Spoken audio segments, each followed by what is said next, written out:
कुछ मजबूरी बा तब हो दूरी बा घर के जतियो रख जनता जरूरी बा का करी समझ दुनिया के चाल हो जाइबू अपन पगला के भुलाइबू सातो जन्म के फेरा लेके जन्म भर वचन निभाइबू तू हो जिंदगी जीले हो के हो कर हो छोड़ी के जाइबू ससुरवा ए राजा कहियो माहुर खा के मर जाई पियल ना छोड़बा ता के छौकर जाई ए राजा कहियो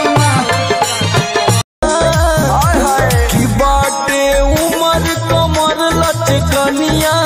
जब खींचे लूनी